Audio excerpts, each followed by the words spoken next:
I'm preparing for a worldwide pandemic that will end life as we know it. Awesome. Sometimes people refer to me as Dr. Doom. I think that most people would look at me and say, he's a nutcase. He's a psychiatrist, he's obviously crazy, and that's the reason that I don't talk to a lot of people about prepping.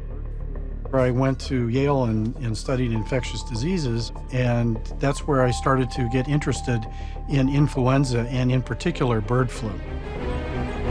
Bradford is prepping for an avian flu that would wipe out millions of Americans. Super influenza, the superbug, is not a completely new event. He believes a new, extremely contagious form of bird flu will transmit to humans, then spread through the population like wildfire.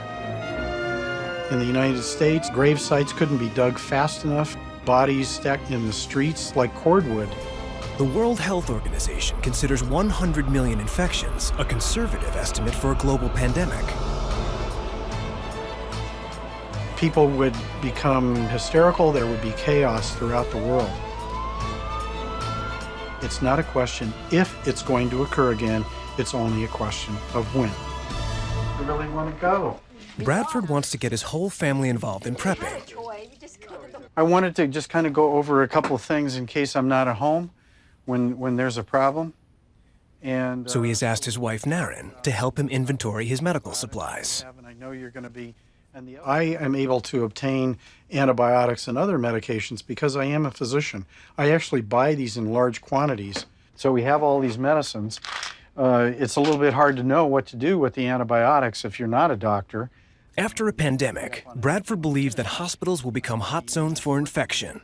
So he is stockpiling antibiotics to ensure his family never needs to leave the house for medical care. Okay, so yeah, this one is still good. Let's see, these are the medicines that I got for the bird flu. This expired in 2006. That's not good.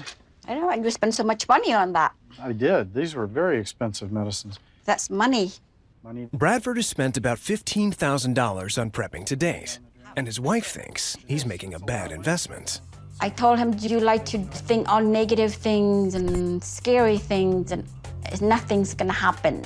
In the global pandemic, Bradford fears the lethal virus would be passed from person to person through the air.